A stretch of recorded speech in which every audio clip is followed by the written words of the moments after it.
Hello and welcome to Japan Expert Insights and our Business Insights Room. Every Thursday, Tim Sullivan and I, Maya Matsuoka, lead a discussion looking for insights, developments, and new opportunities for the business in Japan. In this podcast, we welcome comments, questions, and opinions. So if you haven't done so yet, join us next time. In the meantime, you can find us at japanexpertinsights.com and our YouTube channel, where we upload all the discussions on Japanese politics, business insights, and Japan's role in the Indo-Pacific region. So today Yeah. we've got Richard Berger.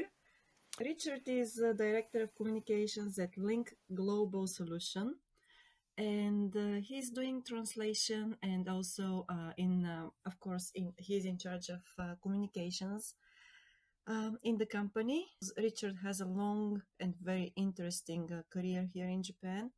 Today we're going to focus on the language aspect. We're talking about the Japanese language, but it refers to any other second or third language which people learn. So, Richard. Yes, well, good morning. And first of all, thank you, Maya and Timothy. I'm reading strictly from your name here. Yeah. Tim, for inviting me this morning. I'm honored to have been invited, and it's a pleasure to be here. Yes, Maya, as you mentioned, today's topic I think is a little off the beaten path, or it's what's not usually discussed during this session. But yeah, I just wanted to highlight some of the things that I did when I was learning Japanese that I found very beneficial, which I think could benefit anyone who's learning a new language. I've been in Japan for more than half my life, for more than 30 years, and I first came as a student, university student back in the mid-'80s. And before coming to Japan, I had studied 1 year of Japanese at university. I had done fairly well, and at the end of that year, I had an opportunity to come. And when I did come, we were here for 2 weeks, and we had some one night, 2 day homestays, 2 or 3 at the time. And even though I had studied a year of Japanese, had done fairly well, and was feeling a little bit confident, my ability to communicate was almost zero. It was a very frustrating experience for me. I won't go into the details, but my language abilities were very limited at the time. So I vowed to come back and conquer Japanese if it killed me. So about a year later, I applied to an overseas study program through my university at California State University in Northridge. And I came on a 1 year program studying at Waseda University. I lived with a Japanese family at the time. And that's obviously based on those circumstances. My language skills really took off. However, about half a year into my studies at Waseda the first year, I realized, I was hanging out with Japanese friends. I was going out drinking. I was spending a lot of time with my homestay family speaking. They didn't speak any English. So I had grown accustomed to speaking, 2, 3, 4 hours at a time in Japanese. But somewhere along the line, I realized that I was still relying very heavily on English in my thought process.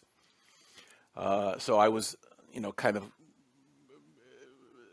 not vacillating, but going back and forth between my using English words and phrases and kind of relying on that aspect in order to speak Japanese. And at some point I realized I'm relying on English for words that I know backwards and forwards already in Japanese. So it just occurred to me, I'm not taking credit for this new approach to language learning or anything like that.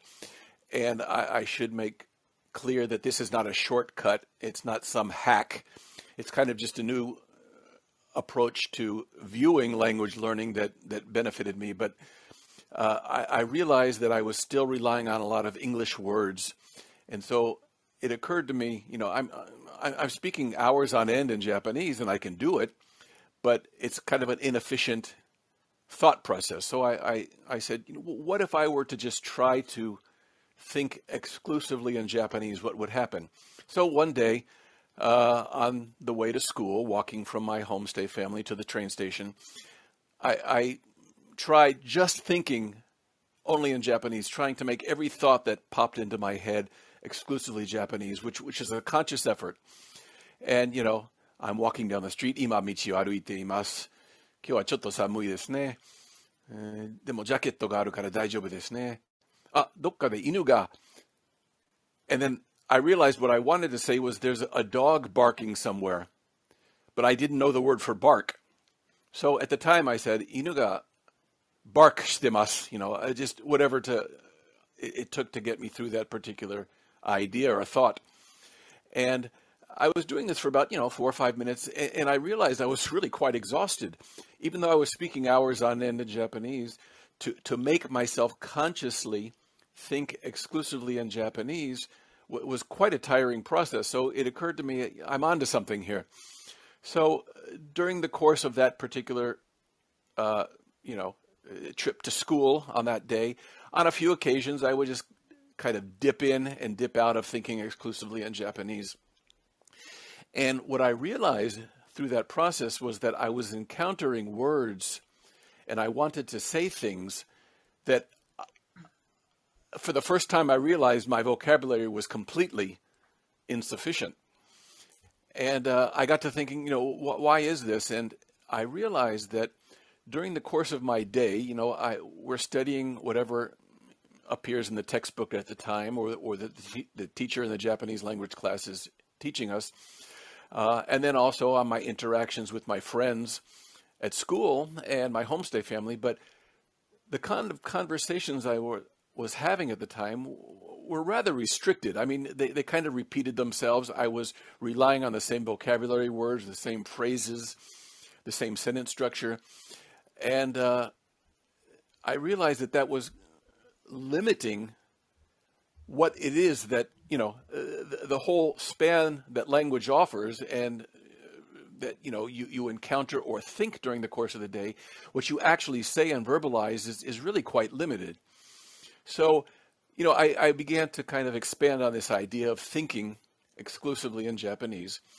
And, it was really an eye-opening experience because I realized how many things I was completely incapable of saying. And I was not aware of that up until that time because, I was doing all right in my conversations. So it was what in Japanese, I call it like a jikkyo chūkei fu ni kangaeru. So basically kind of a live broadcast, a running commentary of what's going on. And it was rather mundane. There was nothing particularly interesting about what I was saying. But, like just riding on the train, right? I'm kind of describing what's going on. Of course, I think we're riding the trains now, as not as much as we used to be due to COVID. But, just describing the surroundings, describing the people around me, describing what I was feeling at the time. And, I might have had my bag on the shelf above the seat. And how do you say that, shelf above the seat? It's amidana, but I didn't know it at the time. So I kept we have the benefit now of smartphones. We can take notes and memos. But at the time, I kept a pad of paper and a pen handy, and I was writing down all the words, phrases, expressions, feelings, sentiments that I didn't know how to say. Now, not knowing how to say them is one part, and of course I had to rely on paper, analog dictionaries at the time, and I would look up words, and also I had the benefit of friends who I could talk to. So just realizing that you don't know these words and phrases is not enough. You need to find the right way to express them. So, it would require me consulting with friends, my homestay family, on how to say certain things. But upon doing that, my language abilities just took off. And another benefit is if you're practicing thinking exclusively in the language you want to learn, it comes out more easily because you're kind of speaking it in your mind more frequently, more constantly. Now, one of the drawbacks, or not a drawback, it's just part of the learning process, I suppose, is that during this process, you learn a new word and then you forget it, and then you have to kind of consult your notes and relearn it. And it was a process that I found I usually had to repeat about 3 or 4 times before a particular word, phrase, expression, before I owned it. But in a nutshell, that's what I did, and I would kind of, for lack of a better expression, I would up the ante. So once I became more comfortable doing that, I would make myself do it at times when I least wanted to. Like maybe the moment I woke up, I'm groggy, my brain isn't awake. So I decide to make myself think in Japanese. いや、もう眠くて、もうとにかく日本語だけは考えたくないんだよね。でも頑張らなきゃ。Whatever it took. And then maybe at the end of the night, when I've gone into my futon and I'm getting ready to bed, I'm sleepy, the last thing I want to do is think in Japanese, but I made myself.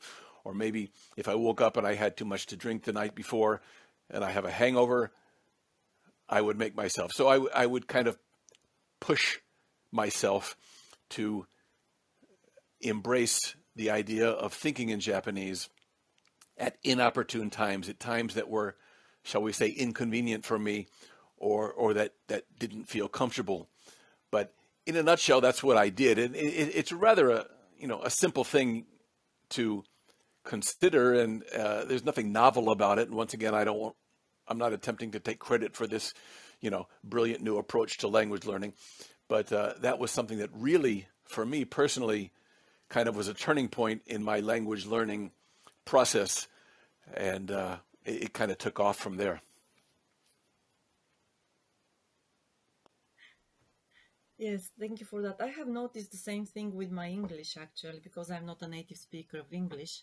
So yeah, something very similar happened to me when I was keen to expand my vocabulary, because as you, for me, it was in the beginning, my vocabulary was really limited.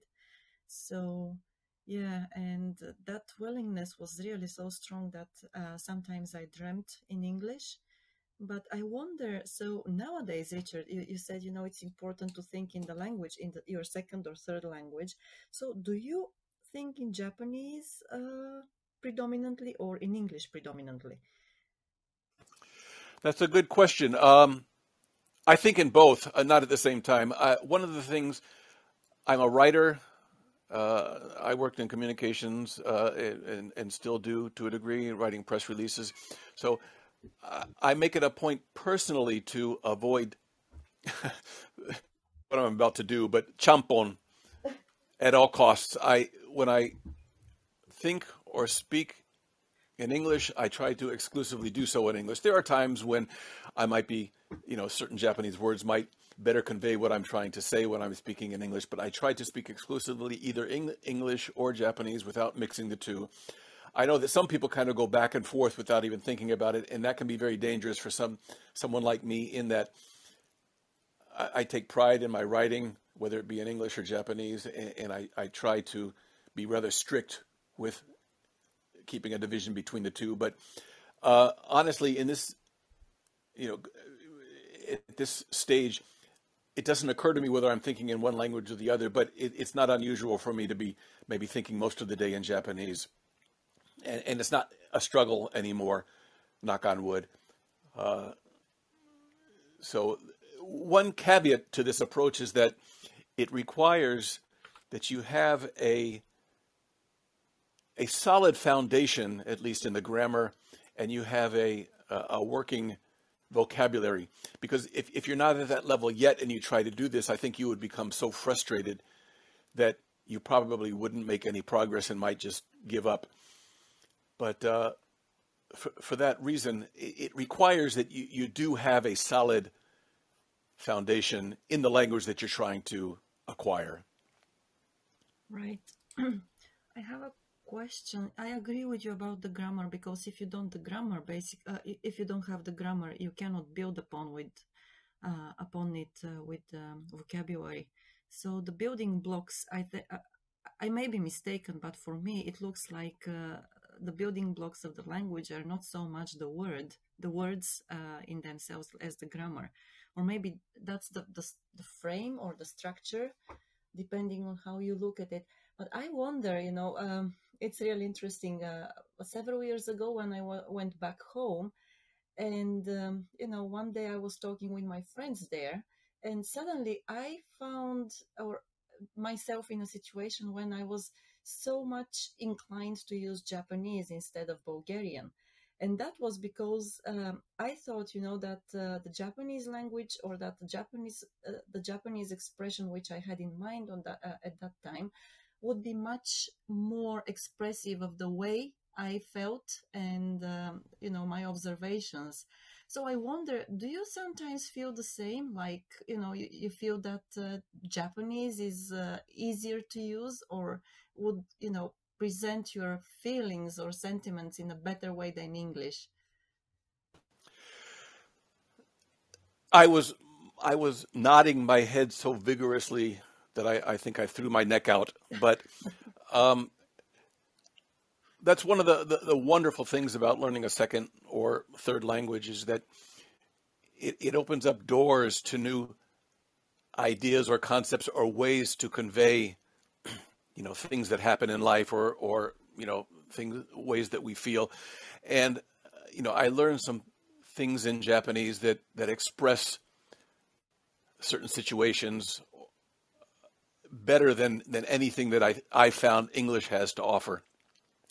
And depending on how much of a particular language you may be using at any given time, I think there is an inclination to kind of fall back or resort to that language.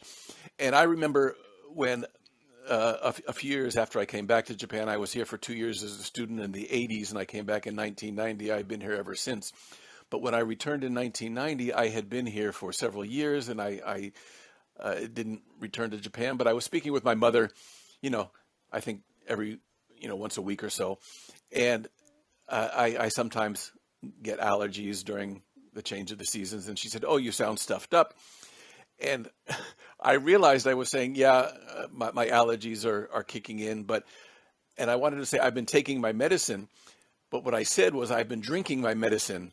And it wasn't liquid medicine I was taking. It was in pill form. But I realized that Kusuri o nomu was what came up and popped up in my mind. And I had kind of directly translated back into English that expression.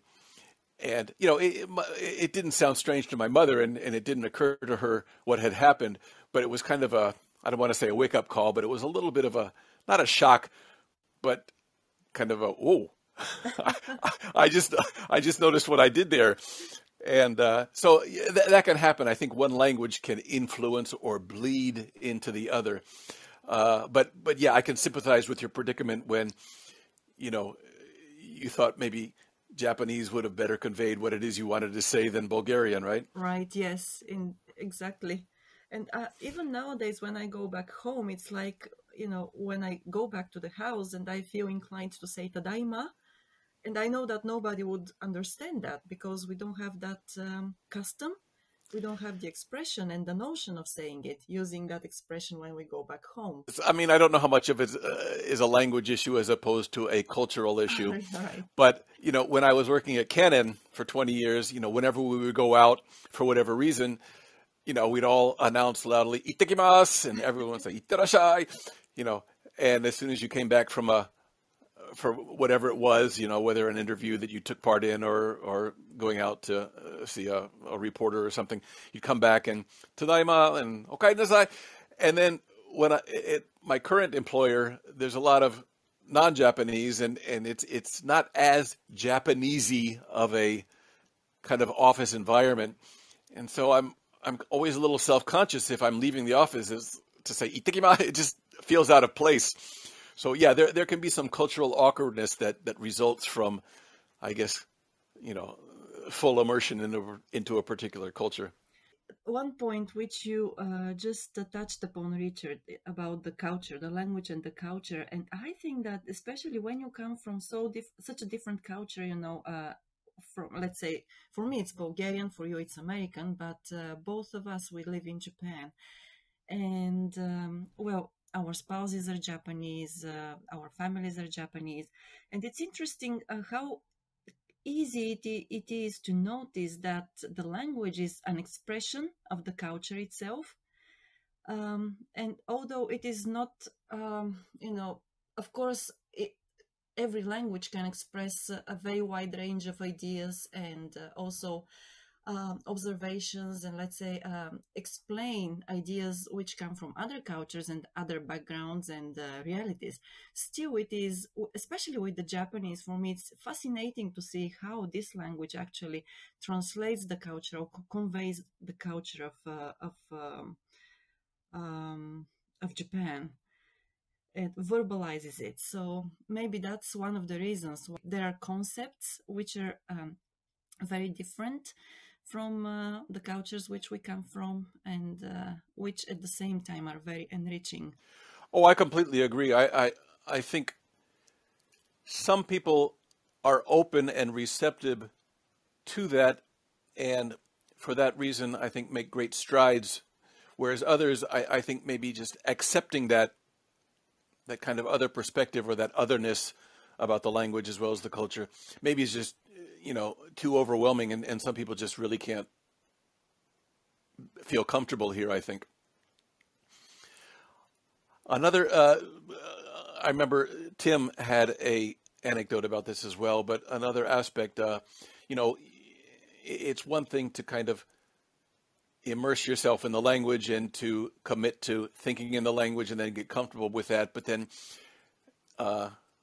when you're overworked and you become exhausted, there are some times when the switching mechanism just kind of becomes faulty, and you don't know which language you're speaking in.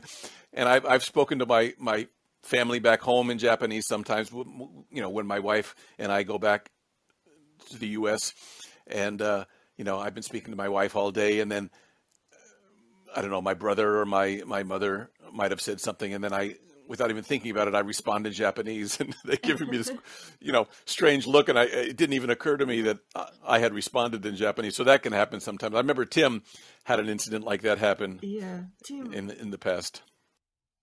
Yeah, this is back in the late 80s, and it was a startup, and the owner of the business came from Japan, and we did an all-day meeting, and there were only two bilingual people. So, of course, in the Japanese companies, you do whatever they want you to do, and so even if you're not qualified to interpret, you're the interpreter, right? And I remember by the end of it, I was getting punch drunk, but because to me, my hat's off to interpreters. I mean, real interpreters, because going back and forth to me is the most exhausting thing mentally I've ever done.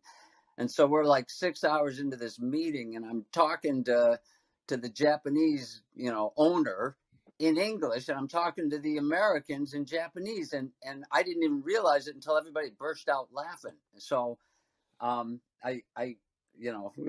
understand that switching mechanism can break down. But Richard, you said so many things that resonated. So I just kind of made a list of certain points that you made that I kind of wanted to comment. Is that okay? Is that okay, Maya? Richard? By all means, yes. Yeah.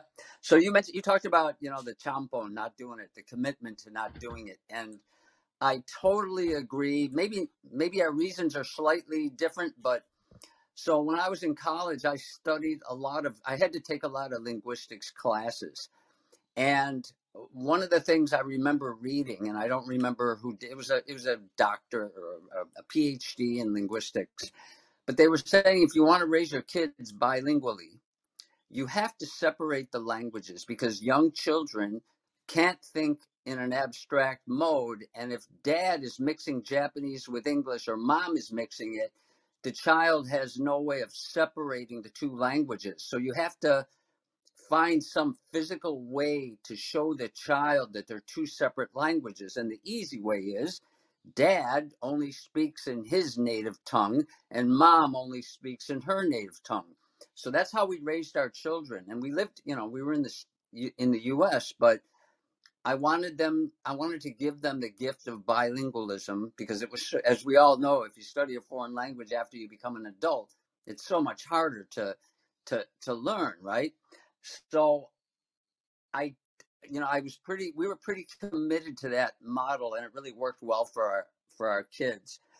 But the exception is, and I mentioned this to Maya the other day, like, I don't like to mix Japanese and English, but as Maya mentioned, there's certain words that just have a different meaning in Japanese, and it's just the right thing to say. But there's also this kind of, I don't know, like a bonding ritual when you're like, when I'm speaking to someone like you, Richard, or Maya, who both speak Japanese, I might toss in a Japanese word because we all know what it means, and it's kind of, it bonds us a little bit. You know what I mean? Or that's the kind of the exceptions that I use.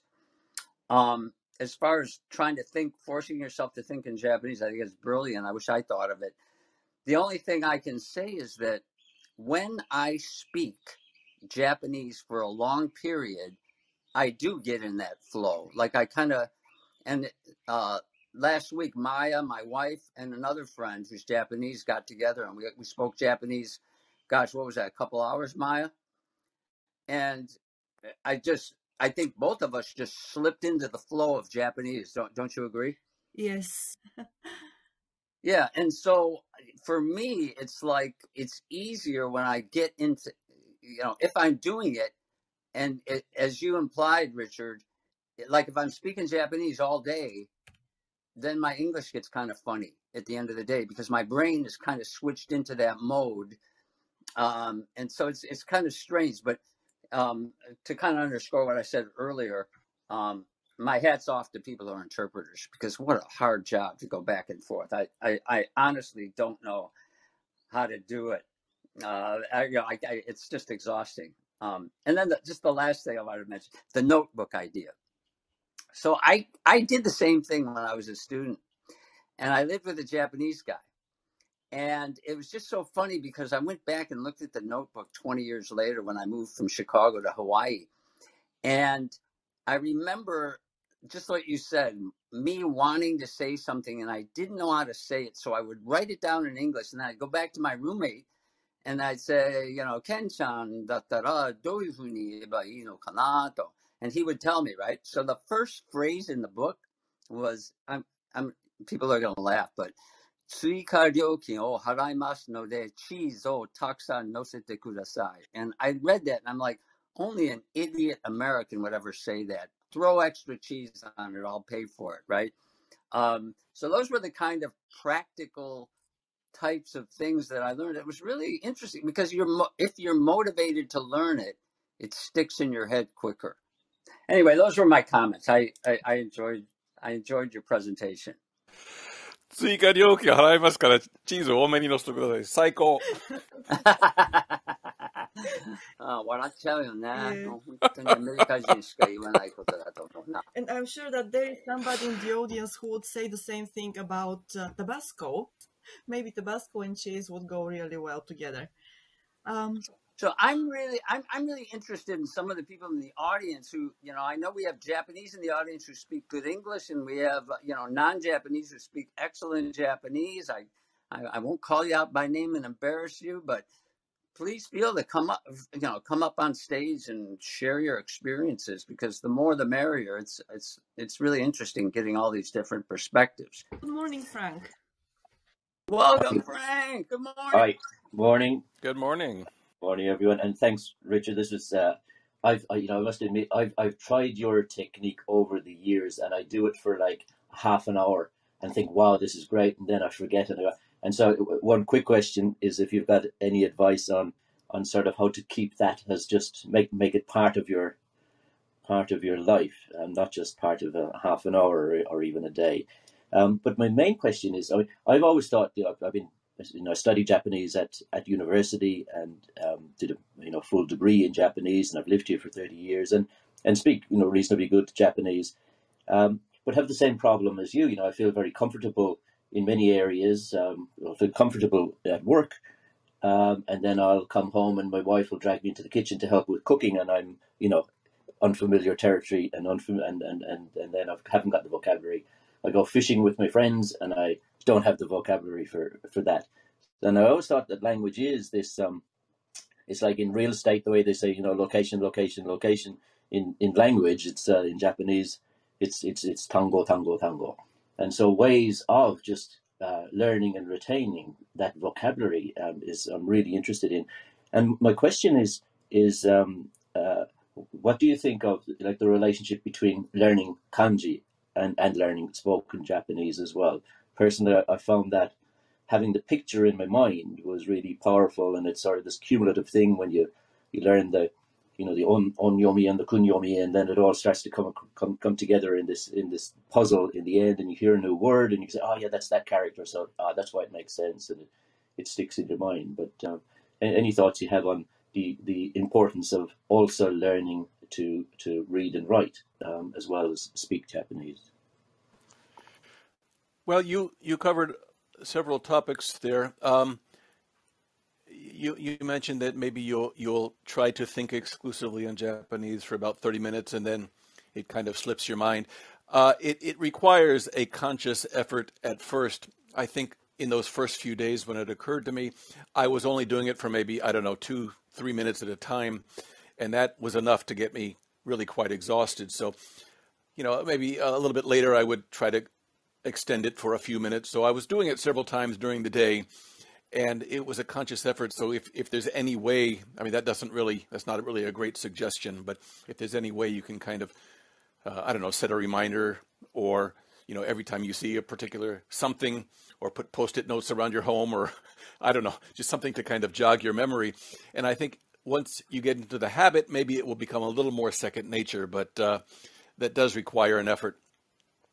And you were saying something that really is kind of the key to this approach, in that those areas of your work or your life where you usually speak Japanese, you're quite comfortable with the language and the vocabulary that's required, but in other situations you find yourself kind of grasping for the right words or things to say. And that's one of the benefits of this particular approach, in that if you can get yourself to whatever it is you think about during the course of the day, then you're going to encounter the need to use that particular vocabulary. And just because you're thinking of it doesn't mean you're going to have it. It's basically a red flag informing you, oh, I don't know the words that I need to convey these particular ideas and concepts and thoughts. So that's where you have to pull out your list and add to it, and then consult a dictionary or a friend or a family member, who can kind of walk you through the process, and then you're going to forget it, and then you'll remember it and then forget it, and eventually it'll become, part of who you are. But it's just a process that I found made me aware of all the areas that I didn't have the vocabulary.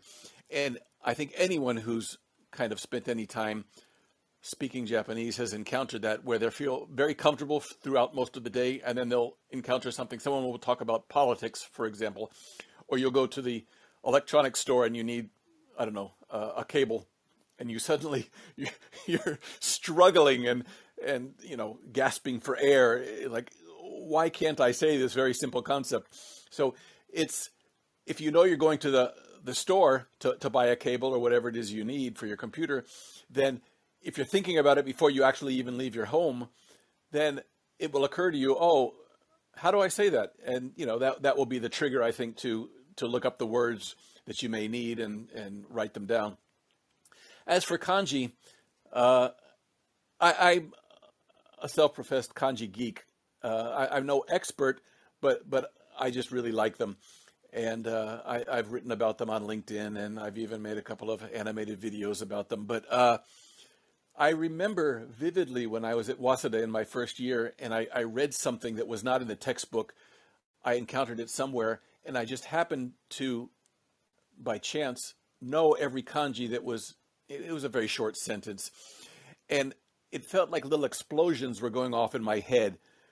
I never knew that written language or writing could convey meaning in that way, because, obviously growing up in an English-speaking country, it was just a whole new way for meaning to be conveyed to me visually. So I'm a big proponent of studying kanji, but I realize the hurdles are immense. It's a very daunting, prospect to try to learn kanji to the degree that you can read a newspaper. And fortunately, when I was working at Canon, every morning we had clippings, we had printouts. It could be anywhere from 5 to 30 pages of articles about Canon or Canon executives or about the industry. And I didn't read them from cover to cover, but I did have to read some of the main ones in the Nikkei Shimbun and other major news sources. And so I became more comfortable. So it's really forcing yourself to do it. And maybe you can, I don't know, pick one article a day from the news and get yourself to read through it, and pick out all the kanji you don't know, and then make a list of them. And if you do that on a regular basis, you'll be encountering the same words, phrases, vocabulary that you normally do, and you'll be building off of that. And often, as another benefit, sometimes when you're talking about names, you'll say, "Oh, my name is such and such," and it's Nogihen ni nani nani. So when someone's trying to explain their name to you, or convey a kanji to you, they might break it down into components. And if you have an understanding for those components, that will help you to, kind of visually imagine and see the kanji it is that they're trying to explain to you. I just want to do a quick plug for Richard's videos. They are great. They really, really are fun. And he makes you laugh. And it's very educational. And, if you're on LinkedIn, you might want to connect with Richard, because he posts these videos now and then. And I highly recommend them. Thank you, Tim. I'll pay you for that later. Right. But yes. Good morning, Yuka.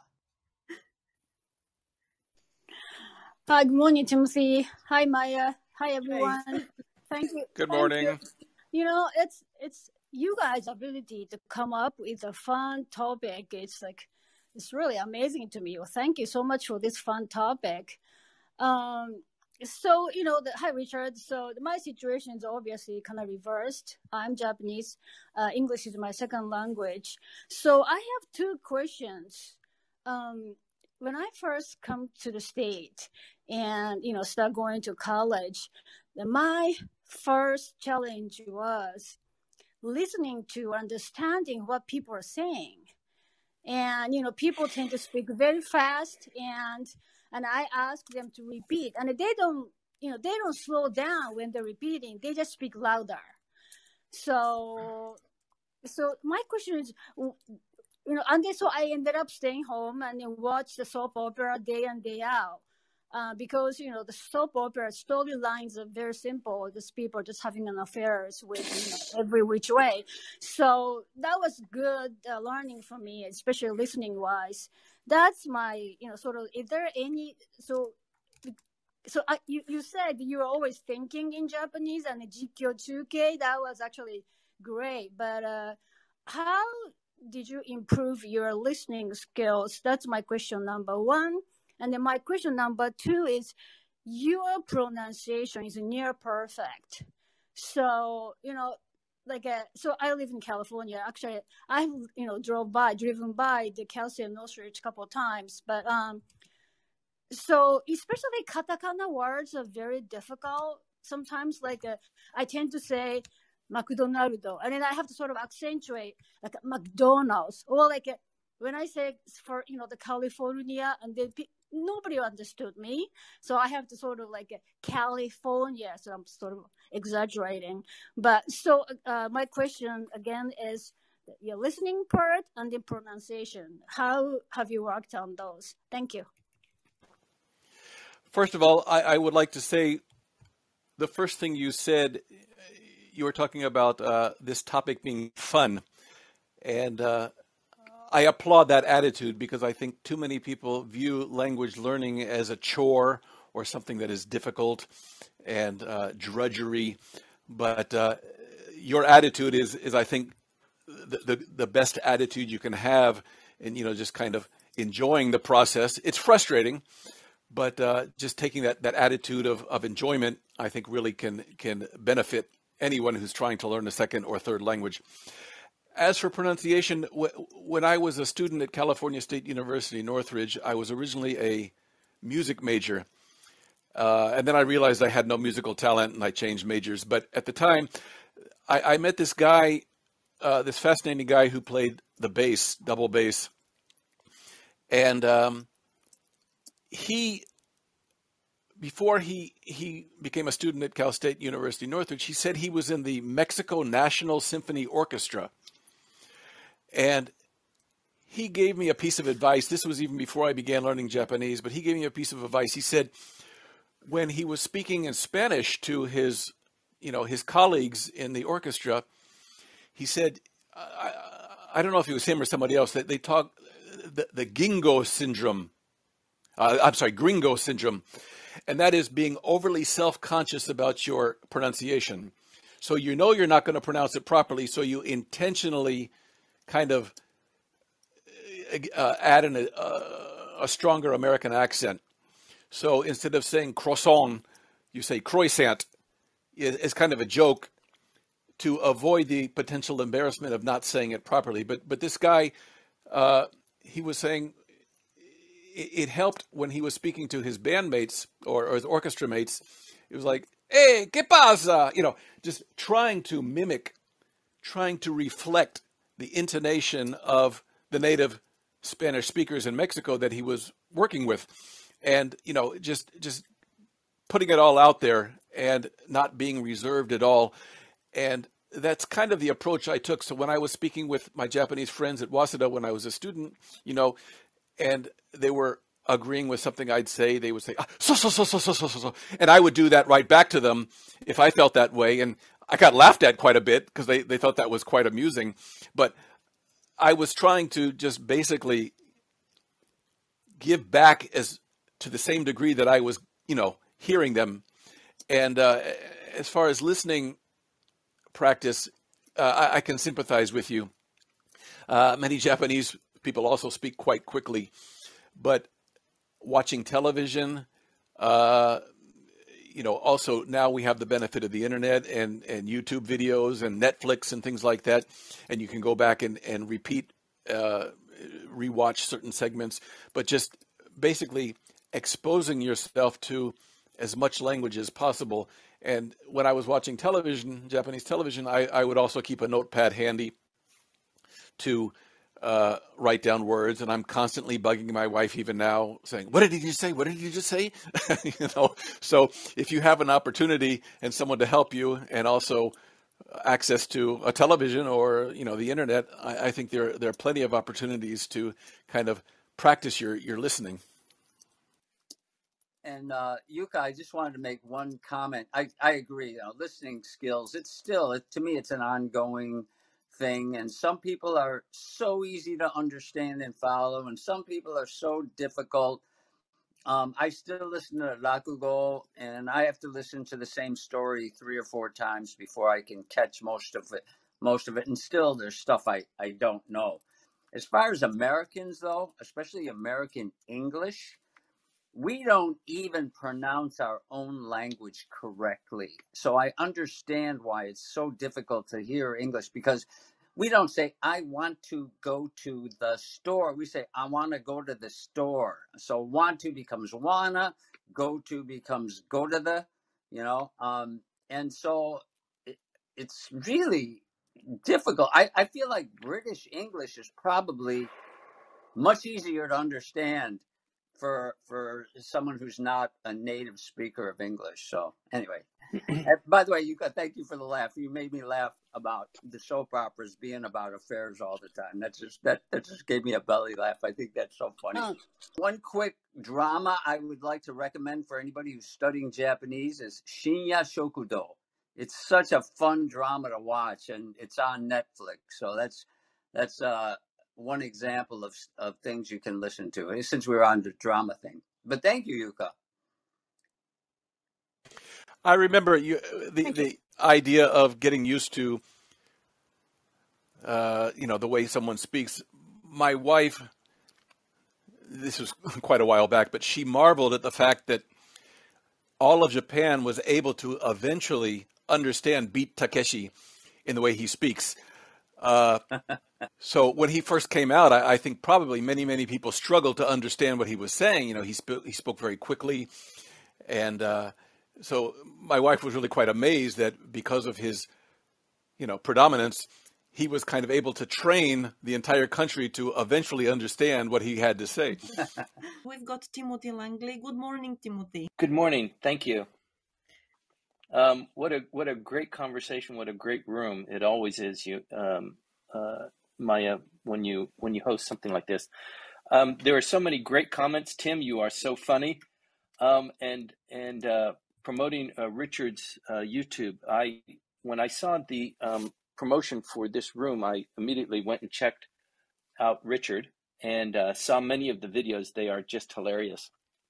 And thank you. What a great collection you always gather, Maya, for these kinds of discussions. So I just want to throw in a little bit of sauce, because it's everybody has their own stories, but Yuka, I came to Japan from Georgia, so I had to have that. Georgia! I grew up in Atlanta, Georgia. Okay, so I grew up in Atlanta, Georgia too. And it took many years to beat that twang out of my lexicon. But I went to law school in Sendai maybe 35 years ago, and that was a tough job. Richard, you were talking about kanji and how to master that, and it surprises me so many times when I meet people who are committed to learning Japanese, but they've never learned or discovered Nelson's. Nelson's is a kanji dictionary, and it has a method of discovering and learning kanji. And boy, did I pour through that thing when I was in law school. That was a 2-year program, and it was really hard.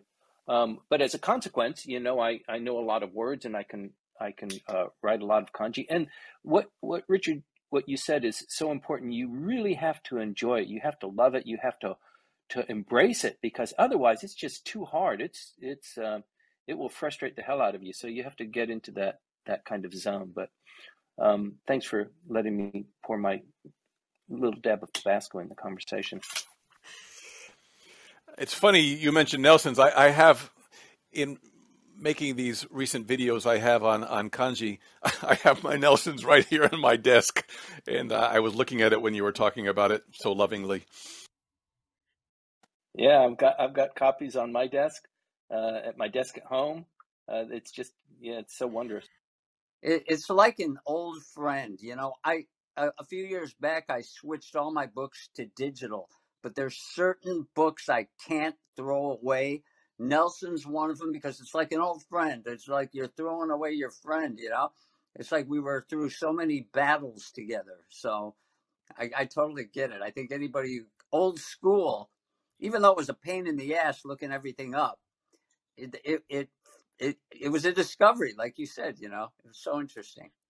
And it should be noted, he created that long before, personal computers became as prevalent as they are. I mean, yes. It's an amazing feat that he was able to put that together. It's amazing. Didn't he do it when he was going through medical school in Japan? Did I get that right? I don't know, but it's an incredible resource, and the fact that he was able to put it together when he did, I think, is just quite an achievement. Yeah. I agree. But I just cannot help but think that before we started using online dictionaries, and before everything became so easily available online, it was so much easier to memorize words and kanji characters. When I don't know whether it is the case with everybody, but for me in particular, before I started using Google and Google search, I knew that because I couldn't carry the dictionary all the time with me, and I didn't have that luxury, of being able to check the meaning anytime I wanted to. So I knew that the only way to actually be able to remember or to use it was to memorize it, and then for the long term. So the motivation for memorizing kanjis and also other words was much, much higher at that point of time. Nowadays, because I know that if I have my iPad or iPhone, I can check the meaning at any point of time. So basically, my motivation for learning, memorizing the new kanjis I encounter in at work or in everyday life is not so strong, really. I don't know whether anybody can actually agree with this, but I have noticed this difference. So on the one hand, we have this convenience of being able to do search at any time, at any place, and so on. But at the same time, it is not really such a great thing when you think about your ability to memorize new things. Maybe we're getting I, lazy. I don't know. yes, I completely agree. I think we have come to rely so much on, you know, our smartphones and other devices that we become quite lazy. I think the same thing holds true for telephone numbers. Mm. I used to know my Yes, homestay family's telephone number, my home number, and remember them now. And I'm lucky if I can remember my own, smartphone exactly. number now. Yeah. Yeah. And the thing about Nelson's is just looking up the kanji. You had to think about, nani hen and the number of strokes. So in your mind or with your finger in the air, you would actually have to go through the strokes and count them, which also I think reinforced learning those kanji. So the thing is, I can read more kanji than I used to, but I used to be able to write a lot more. You mentioned strokes. I'm a strong proponent of learning proper stroke order. Not only does it help you find kanji if you need to look one up, but also it results in better looking kanji when you have to write them. So I'm a really, a strong believer in learning the proper stroke order, and once you kind of get the hang of it, I think you can assume or guess the proper stroke order for most kanji that you will encounter, even if you're not familiar with them. Yeah, indeed. Cindy, good morning. Hi, it's evening where I Oh, good am, evening to but good you. morning to you guys. It doesn't matter. So first of all, I wanted to say, Timothy, I also lived in Sendai for 2 years. That was about 20 years ago. So, gotta share some love for Tohoku. Lucky you. Right I on. know it's such a great city. Okay. Anyway, I jumped on here because way back when you were talking about accent and pronunciation, because that's kind of my specialty. Um, I'm an accent and pronunciation teacher for for English as a second language. One of the things that I noticed with some of my Japanese and other East Asian students is that because some of these languages have such different syllable structures than English, like especially Japanese, right? Um, Sometimes that can affect listening as well as pronunciation. So I find that like some of my students will, for example, I don't know, the random word grapefruit in English is a 2-syllable word, the way we say it. But some of my Japanese students are expecting to hear grapefruit, Yeah. right? Which is like 7 syllables long.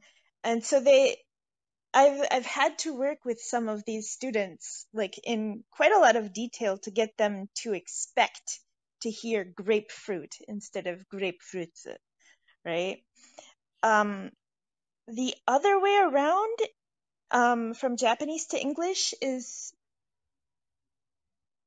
difficult in its own way given the lengthened vowels, like the fact that short vowels and long vowels can affect the meaning of the word. Like I think a lot of people who are just starting out in Japanese, that will trip them up, you know, the difference between okasan, okasan. Just another random word that popped in my head. Yeah. What's funny about in English, we like to accent everything, right? And so often if we will mispronounce the part of the word where there's no accent in our mind. Okay. So for example, the city of Yokohama, a lot of Americans will say they'll put the accent on the ha, and so the ko will become ka. So it'd be Yokohama or Minami Rinkan, Minami Rinkin. And so I see that as well, where we tend not to, if it's not accented, it doesn't necessarily get the proper pronunciation. Yeah, I tell a lot of my students that Americans kind of like to make their words like mountain range shaped, right? Well, they'll like dun dun dun dun dun dun, like that kind of pattern. And when you get a language like Japanese that does not conform to a pattern like that, native English speakers will kind of impose that pattern on it because it's like hard to get your brain to do otherwise. And then we've got also Chase. Hello, Chase. Yeah. Hi, guys. I was just wondering, like, what you guys think of, like, someone like me who's lived in Osaka, and, like, I have a lot of friends in Osaka. Like, what do you guys think of, like, learning Osakaben? Like, Great. instead of, like, Hyojungo? Like, you think that's a good thing? Or, like, what, like, yeah. Osakaben wakarahen. No, I think it's fun to be able to learn it, but I think the Hyojungo is also important. I think so. Accents are fun. Yeah. I think if you want to, go for it. I don't have anything against it personally, and it also could be part of your identity if you really kind of relate quite closely and feel a kinship to Osaka and want to make it part of who you are. I say go for it. Yeah, I do a fake Osakaben sometimes just to annoy my wife, but I don't pretend to be able to do it well. Yeah, well, the thing is, though, is like, since I'm still learning Japanese, like, I'll end up, like, mixing up, like, Hyojungo with Osakaben and stuff, and I don't know, it's kind of, and I got to get better at Osakaben then, I guess. That is definitely a risk. When I was spending a lot of time speaking with my homestay mother, hearing kind of female Japanese became second nature, and I would go back and, hang out with my guy friends at Waseda, and I'd say, iwa ne, and they'd all burst out laughing, and, it's like, what did I say? What did I say? So, at some point you do have to kind of draw a line and understand what is what. Yeah, well, yeah, I've kind of made that mistake too. One time I didn't know that, like, os is something that, like, only guys kind of say, and I said os to, like, this, like, older Japanese lady, and yeah, she didn't like that too much. I train in karate, and I was doing so quite a bit when I was back at Cal State University Northridge under a Japanese instructor.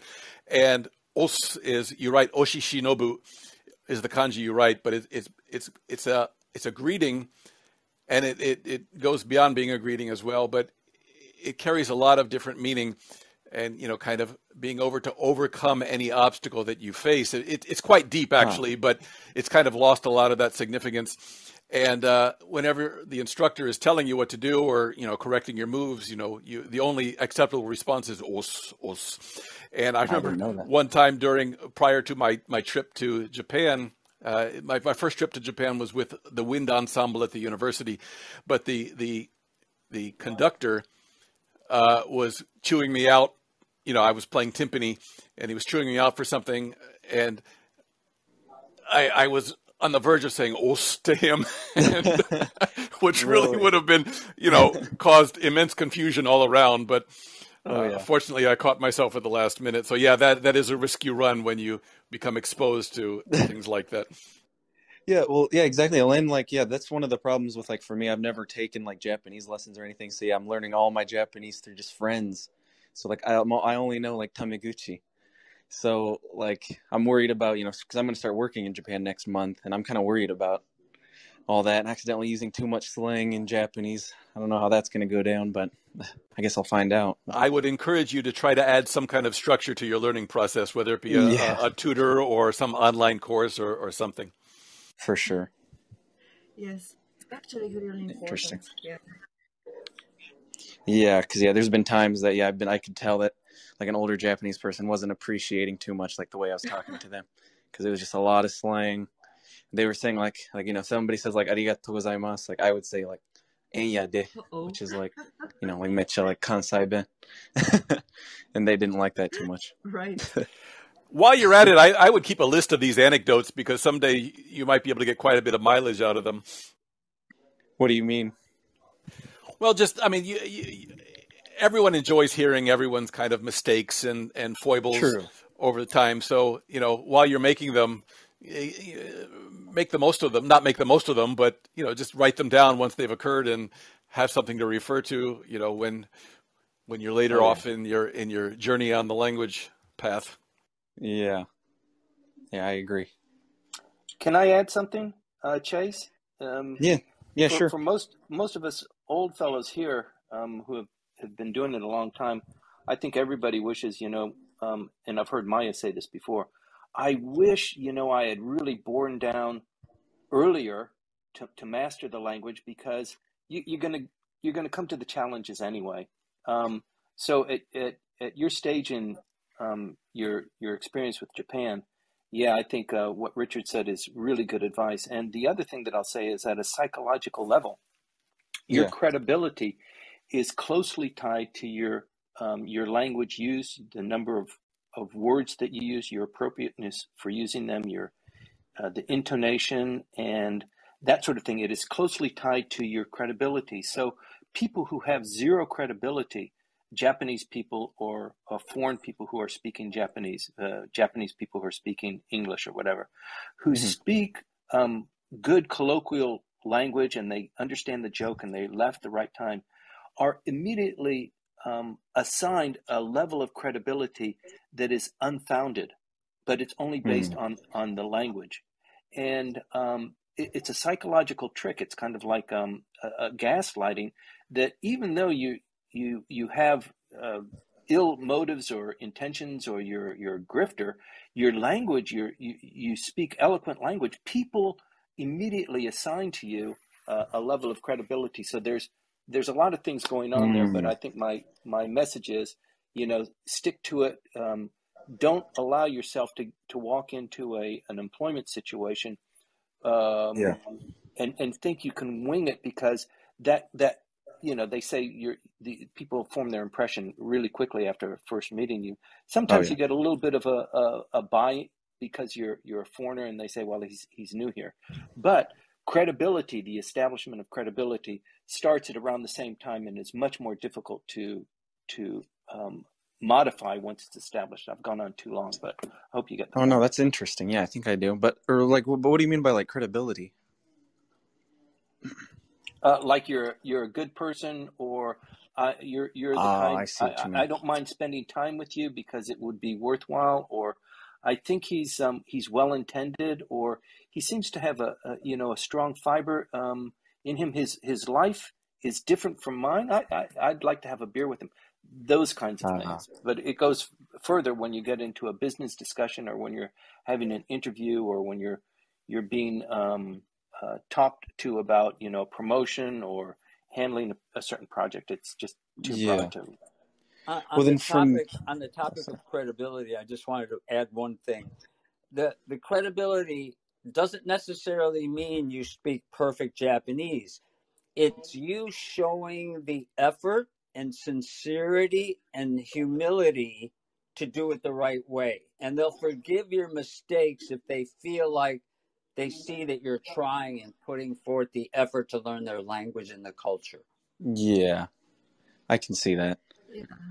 Well, then, like, when do you guys think that, like, you should use keigo or, like, tameguchi, because, like, I still have a hard time knowing when I should try to use keigo, Right. like, and like when not in any to. situation with a person you meet for the first time, or you think that the person the person has a higher status in the hierarchy of the company, you should use keigo.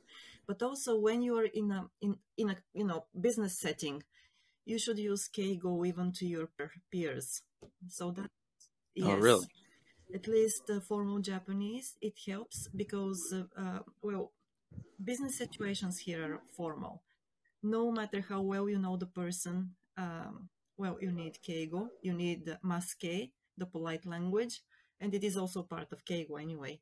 So, and it will take you a long way, really, if you try to do it. And even if you make mistakes, because inevitably foreigners make mistakes, but Japanese make mistakes too when they use keigo. So even if you make mistakes, your effort to use it will be very much appreciated. Just as Tim Sullivan said, it immediately shows them that you're willing to try to get, to that level of cultural understanding, and acceptance, which Yeah, that's and interesting. also what Timothy Langley said, once you show that you speak the language, so it will open a lot of doors to you. So, but not any language. So definitely, that's why it's important to try and use as much polite Japanese as possible when you're in business settings. And Let's see. could Yes, I offer yeah, maybe please go ahead. a slightly different take on that? Of course, it depends on your level, but I mean, I think with language, the most important thing is to be yourself, and that's what comes over. And I've seen people try to use keigo when they weren't really at that level, and they become uncomfortable and everything. And to be honest, my advice is always to try and go through the middle. You don't want to use slang. And you wouldn't use any dialects or anything. But I just stick to the level that you're comfortable with, and I think that's what comes over. Agree with that. Yeah, that's interesting. I think Maya made some excellent points, and I'm glad Frank said what he said. When you use the word keigo, I think maybe some of us might be envisioning something a little bit different from maybe what you had intended, but I'm not sure. There's that sort of mid-range that is usually the first level taught in Japanese language courses, the desumasu Yes, ke. And I would be hesitant to call that keigo. I mean, it's polite, but it's not okay. keigo. Keigo is kind of my perception anyway, is the level above where you kind of add various ornaments and it becomes a little more complex. But I think if you were to speak in that sort of mid-range polite level, you would never offend anyone. Really? Whereas if you were to speak casually and slangy, there's always the risk of offending someone inadvertently, even if they don't show it. So that's something I think you would want to avoid at all costs in a professional setting. Oh, I see. That's interesting. So, like, well, then, yeah, definitely. Then, in like a professional kind of situation, I shouldn't use probably kansai ben, right? Or I mean, if there's a mid-range way to do so, the Desmas equivalent, I think that might be all right if everyone around you is doing it. But if you're kind of forcing through something that is clearly kind of standing out, I think you're going to be attracting it. It might be amusing, but then you're also going to, as Timothy mentioned, you're going to be losing credibility along the way. They might not say anything, but you might not be entrusted with any responsibility, and you might be undermining your future prospects. Yeah, that's very true. I've kind of already like experienced that before, I feel like. Yeah. It's interesting. Yeah. Chase, I have a suggestion for you. There's a cross-cultural Japanese specialist named Kawatani Takashi. He takes Japanese phrases and he puts them in the lens of Japanese culture. So what it helps you do is to do a lot with a little. He'll tell you certain phrases to use and the circumstances to use them in. Like stuff like apologies. Thank you very much, Richard. Thank you, everybody, for your insights, the Thank you. comments, the Yeah, questions. thank you. Thank you for coming and staying with us today. We will be on air next week on Thursday at 8 a.m. Japan time again, so join us. Until then, you can find us at japanexpertinsights.com and our YouTube channel, where we upload all the conversations on Japanese politics, business insights, and the role of Japan in the Indo-Pacific region. If you want to stay informed about our upcoming events, you can follow us on Clubhouse, LinkedIn, Twitter, and Facebook. Again, we're looking forward to your joining us next week. Until then, stay well and make the best of the day. See you.